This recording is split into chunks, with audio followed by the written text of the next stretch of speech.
don't know about you, but I can't believe that it's November already. I really can't. And during the month of November, you know what we do. We cook and we get together with our friends and our family for Thanksgiving or Friendsgiving or whatever we're calling it this year. And we naturally have a tendency to have an attitude of gratitude or feel grateful, appreciative about all the things and blessings that are in our lives. Yet, I don't know, it's been some challenging seasons around here. And for many, this is a very challenging season. Whether it could be old family wounding that we might have, or it could be financial struggles, health crises, or perhaps all the things that are playing out on our national and global stage right now. It can be difficult to bring yourself into a mindset of gratitude, especially if you don't have a gratitude practice that includes giving thanks and appreciation for what you do have. And as I was thinking about what I'm going to say today, the biblical verse popped in my mind, and it's, "In all things give thanks." How many of you know that verse? Quite a few. And in all things give thanks. Many years ago, when I first heard that verse, I thought to myself, really? In all things, though? Come on, there's got to be a couple exceptions to that. And at that time in my life, I didn't have a spiritual practice. I didn't know anything about New Thought. And I didn't know if I could be grateful for certain circumstances that were in my life. Surely this mess over here in my life was not redeemable. And this mess over here, this chaotic mess, well, it's just a mess. But today in my life, I have a practice of gratitude, amongst other spiritual practices. And so as the verse came to my mind, I started to contemplate its deeper meaning and how does this relate to a gratitude practice? Because this verse and its proclamation, "In all things give thanks," well, that doesn't fit very nice in your gratitude journal. One writes nice things about people and about the things that we are grateful for in our lives. This messiness over here or this chaos over there, no, I'm not going to ruin my gratitude journal with that. It doesn't seem to fit, or does it? Or does it? So I contemplated on that verse, and what I noticed is what the verse does not say. It is not saying to give thanks in everything or for everything, but it's saying to give thanks in all things. Now, there is a small but powerful distinction in that, and that it highlights that gratitude is primarily an attitude-based spiritual practice. Attitude being an overall disposition, our mindset, our mental atmosphere. So in essence, in all things give thanks is an invitation to embrace a mindset where gratitude is our everyday way of being. And it's anchored in our faith. It's anchored in agape love, resilience, strength, and a deeper sense of connection with those people that are in our lives and to the God of our understanding, even in difficult times. This passage is a mighty reminder that gratitude is not dependent on our outer circumstances. It's not just about the niceties of life, but it is a response to our understanding of Spirit's unchanging goodness. I'm going to say that again. It is a response to our understanding of Spirit's unchanging goodness. This verse then becomes a daily mantra to stay in the consciousness of Spirit's promise, the promise of its ever availability and its ever givingness through the use of universal law. I love that verse that says, "I am with you always, and all that I have is yours." This law works when you work it, and it goes beyond any precedent that has ever been or ever will be. You see, spirit is not bound by precedents, and neither are we. We are not bound by precedents or what has gone before. You see, when you can be thankful, when you could be grateful, praiseful, even in the midst of a world that seems to be spiraling out of control, when you believe in the promise of Spirit's ever availability and its ever givingness, in its power that is greater than you are, and know that this power has been given to you freely for you to use as you will, when you know that the very ground that you stand on is holy, then and only then will you truly understand the verse in all things, in all circumstances, in all the shutdowns, in all the chaotic storms of dysfunction of any organization or any government. In all things, give thanks because you know that the living Spirit Almighty that is within you and all around you is your source and your substance for all things good. When you know this, then you know that Spirit will always provide a way forward. Always. Last Sunday, we gave thanks through the power of praise. We lifted up our voices, and in doing so, we lifted up our spirits, and we experienced the power of praise and thanksgiving, loud, proud, and clear. We praised with the power of song and music, like our hearts was just opening up and flowing out into the room and to with each other. We had nothing but smiles on our face. Everything in creation reacts and responds to praise. Our plants grow better when we praise them. Now, I got this little plant in my office. I didn't think it was going to make it. But I kept talking to it, and I made sure I turned it this way and that way so we get the sun, the full benefit of the sun. I would say how beautiful you are. I just need for you to get some roots so I can plant you in some dirt. That was 6 months ago. The plant has sprouted a couple of more leaves, and it's doing great. And I would like to think I had something to do with that. My vibrations.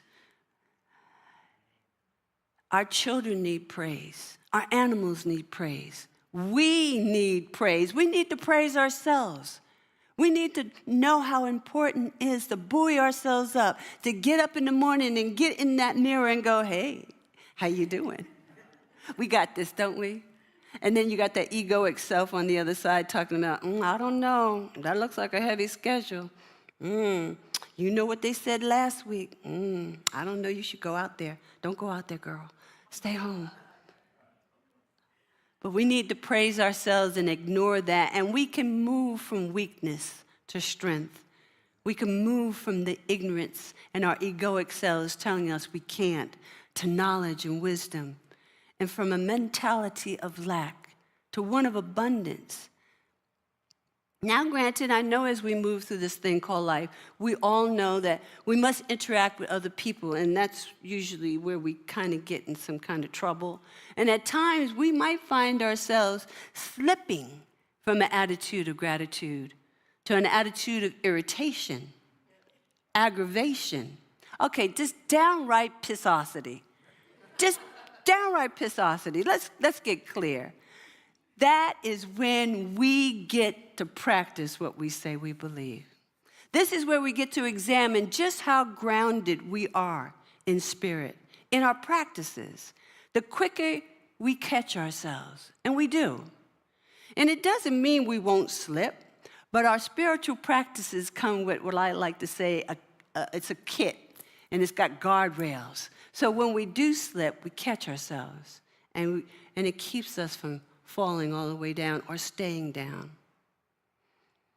Because I want to tell you that true healing is less about fixing the aggravation or the old wounding that we might have. And it's more about uncovering why this thing or person was able to knock us out of spiritual balance or keep us from being spiritually balanced in the first place.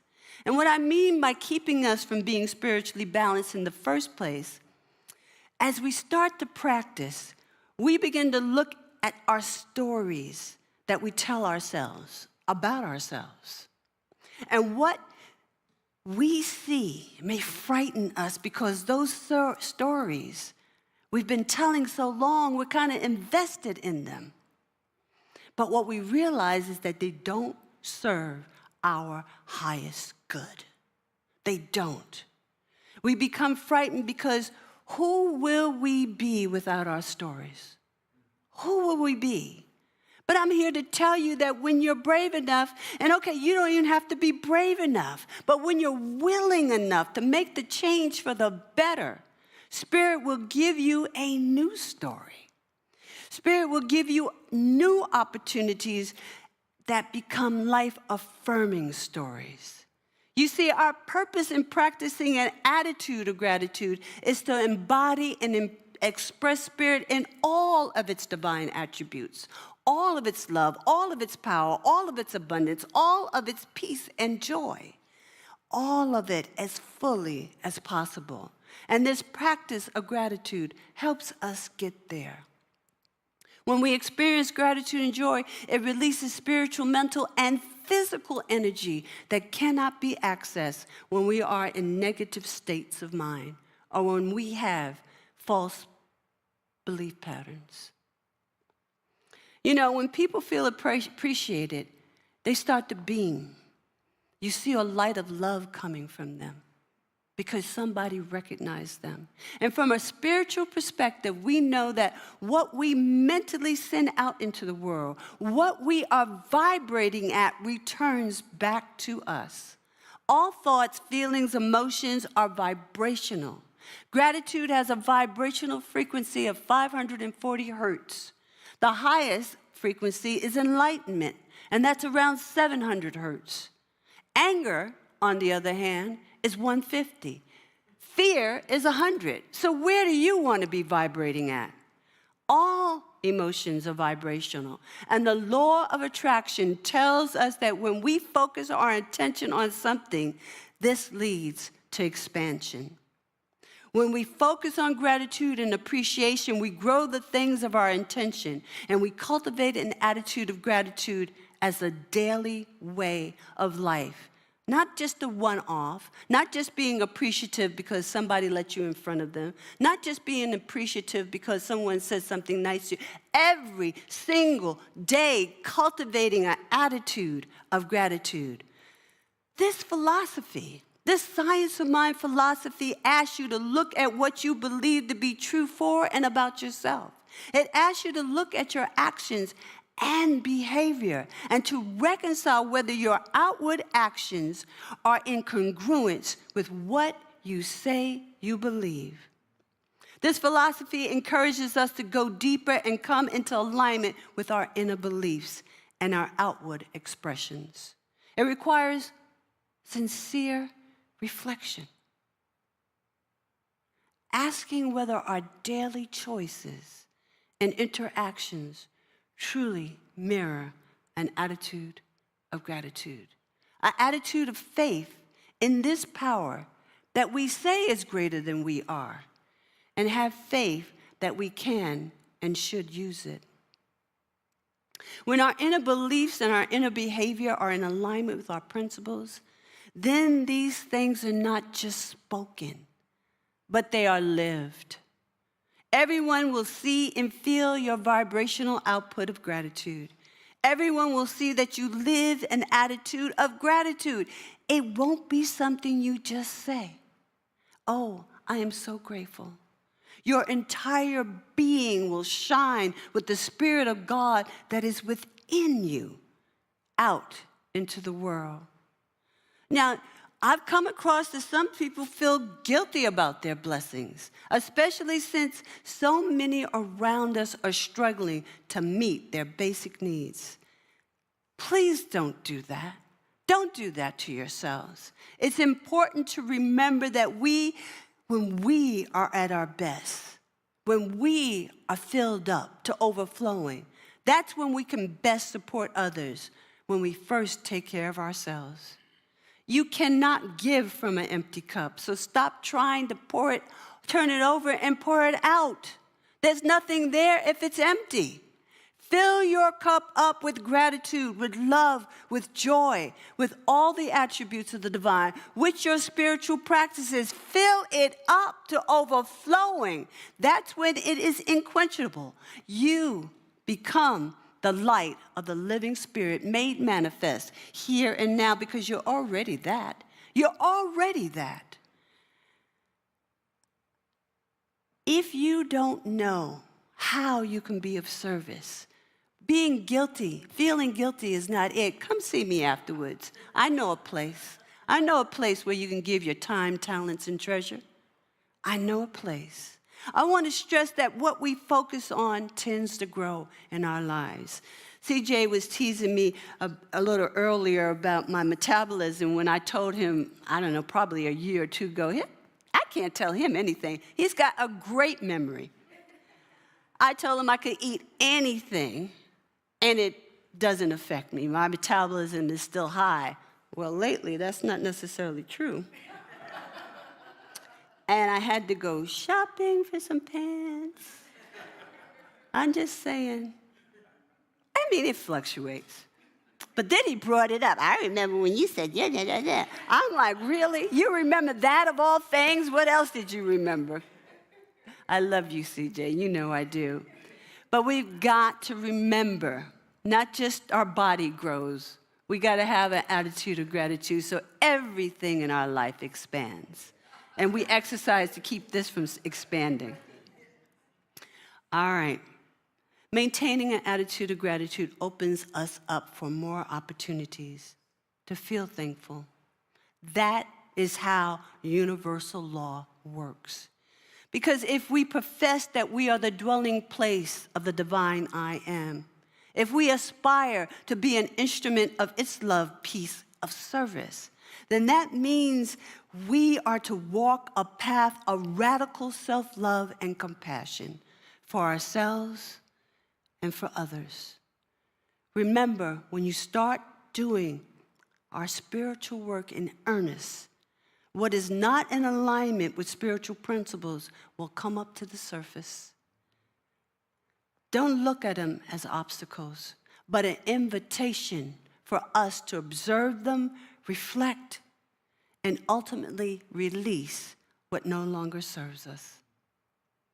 When we do this, then and only then can we truly understand, in all things give thanks, because we know in whom we believe. And so it is.